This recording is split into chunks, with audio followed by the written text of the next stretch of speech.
All-time great has a game where they look like they're at the peak of their unique set of skills and powers. Think of LeBron James in 2018 NBA Finals in Game 1, or maybe in 2016 NBA Finals in Game 6, or maybe Kobe Bryant when he dropped 81 points in a single NBA game, or 60 points through 3 quarters. Or what about him carrying the Lakers in the NBA playoffs without Shaq when his team vitally needed it? Or how about Stephen Curry in Game 4 on the road to avoid going down 3-1 in the NBA Finals in 2022? You get the point by now. And in real time, we know that we are witnessing a legend put on one of their best works of art. Last night, Nikola Jokic maybe put up his best game of his career, putting up 40 points, 7 rebounds, 13 assists, tied along with 0 turnovers, in a playoff game with the series tied 2-2 against the number 1 defense and so-called 4-time Defensive Player of the Year on the other team. Today, we will look at just how easy he made a tough game look.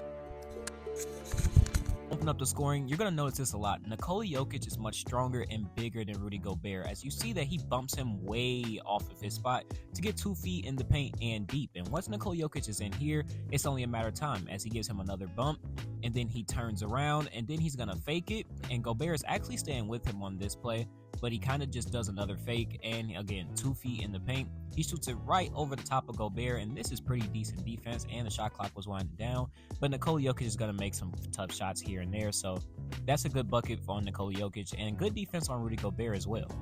Picking it up in the post, and once you allow Nikola Jokic to take 4 or 5 dribbles with his back to the basket, you're always going to be in danger, as Jokic is looking to see who's digging in, but it's really just one-on-one coverage, Defensive Player of the Year versus best player in the world. In this game, Jokic won that match every single time, as he gives him a little shimmy, and he goes to the left shoulder hook, and this is a bad defense by Gobert here. Doesn't really get a contest, and he's giving the best player in the world an early rhythm, as he's trying to take it to Gobert, saying, "You can't guard me," and that's exactly what he did all night long. I'm on the screen, Rudy just kind of gets lost, as Jokic was barely even going to the right way. There's no help, as he was the primary defender, and Gobert is even giving up the open roll to Jamal Murray, so just another bad possession on Gobert here, and this leads to Jokic getting some more easy points, as he's showing off his ability to actually get above the rim.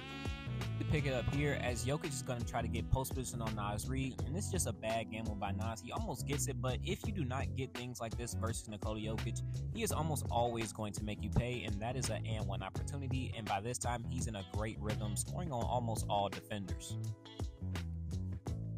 Now on this screen, Anthony Edwards is trailing the play, and Gobert does a nice job to pick up Jamal Murray. But look at Jokic. He doesn't just clear out and let Jamal Murray take the ISO. He goes to where he has an easy mismatch, and no double is sent. A good pass by Jamal Murray, and this is what Jokic does. He gets the easy buckets as well, which sets him up to make the tough ones later up in the game. Now on this one, the shot clock isn't running down, but once you see Jokic kind of want to shoot, I think Kyle Anderson has to get up a little bit faster here. He gives him a clear look at the basket, and he has the height advantage and how Jokic's shot form is. He shoots that right over the top, but with all that being said, this is not the shot that Jokic has been hitting for this season, as his three-point numbers are down, but once it starts to go down, we knew we were in for a great night. On this one, I think this is the best defense that Rudy Gobert played all game. He tries to get him into the paint, and he does get 2 feet under the rim, but he's at a bad angle. He's doing his best not to foul. Shot clock is at 6, and he gets a pretty good contest here. It might have been a foul as well, but Jokic just moonballs this right over the top, and it's another bucket. Very good defense by Rudy there. Just tip your cap to the better player. Now on this one, he gets a screen and goes onto Gobert intentionally. He wants Gobert on him and not Cat, which is pretty eye-opening. He goes into the post, and again, he's getting dribbles, and again, there's that body. He has 2 feet in the paint.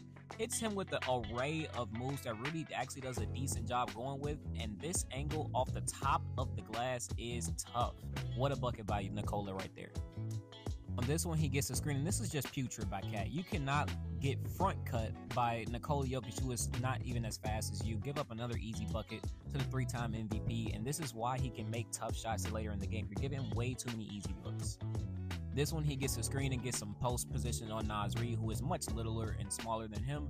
Easy entry pass from Aaron Gordon, and he just goes right to work. Naz Reid didn't stand a chance here. He's actually got some blocks on Jokic before, but not this time. And on this one, he gets the post position this time on Gobert again. He's already starting 2 feet in the paint, and he's comfortable. He gets the ball right here, and this is just another easy left-handed hook. And again, Rudy isn't, this all isn't on Rudy, but this is, again, pretty bad defense from the 4-time Defensive Player of the Year. This is way too easy. This one, I don't know why Kyle Anderson goes for the steal on Jokic, giving him a free lane, but he attacks Rudy Gobert head on this time, and he gets an and one this time on Rudy Gobert as well as Kyle Anderson trails the foul. This is just another thing of just Jokic going at Gobert, and he's winning that matchup. On this one, this is pretty much just an ISO. It is again Rudy Gobert versus Nikola Jokic, which is what it was for at least most of the second half. He's looking for a screen, but he decides to go left as Rudy Gobert is overplaying his top side, and Gobert cannot keep him off his spot without fouling him. He does not do enough to get the block to prevent the and one, and since he did not do that, of course, on this night, Jokic does get the and one, and all of these buckets are timely in the second half, increasing that lead and keeping the Minnesota Timberwolves out of reach from stealing this game, which is what makes Jokic so tough. And then on this one, this is probably the most crazy shot of the night. Rudy does get a good contest here, but I would think if, 2 seconds on the clock, you want to kind of pressure Jokic, make him put it on the floor a little bit more. Again, he's still a little bit too comfortable for my liking, but at the end of the day, that was pretty good defense. But Jokic just fries him as he did this whole game. Now, Jokic did have 40.7 rebounds and 13 assists in this game, and as we can see on this one, Rudy is just kind of paying too much attention to Jokic and allows Aaron Gordon, who is one of the best dunkers of our generation, to get behind him, and he gives up that 2 points. Like I said, 40.7 rebounds, 13 assists, no turnovers. And when I was going through the footage, his assists weren't any necessarily thing to kind of be eye-opening. Something like this, a 3-on-2, he hits the open man, and Christian Brown fills the lane correctly, and he gets a dunk. He wasn't making too many eye-warping plays, or like some of those plays that he had in like Game 4, Game 3, but he was making the obvious pass, and he was doing enough to where he was getting people out of position as Rudy Gobert is trailing the play. We've seen this a lot with Anthony Davis. He likes to take advantage of when his primary defender is not there. He makes an easy drop-off pass to Aaron Gordon and another assist. He got assists like this all night, just making the right play.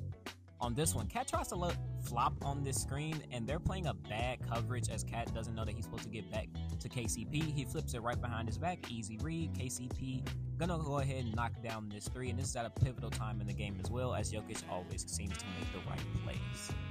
So all in all, Nikola Jokic really had his magnum opus of a game. He didn't turn the ball over. He dished out assists. He got his teammates involved, and he scored 40 points. He didn't actually grab as many rebounds as he's accustomed to, but he did need to as his team helped him out on the glass, and they won the game pretty convincingly to go up 3-2 in this series. Now, if you ask me, I'm not sure if this series is over, but I don't see that the Denver Nuggets losing this series. I could see it going 7, but I do think that the Denver Nuggets will come out on top because of Jokic figuring out how to kind of willingly, be effective in any type of way against whatever defense that, the Timberwolves throw at them, as well as they're not bringing the ball up with Jamal Murray or Jokic. I mean, not just Jokic, but they're not bringing the ball up with Jamal Murray anymore. And the defense from the Timberwolves is kind of falling off a little bit.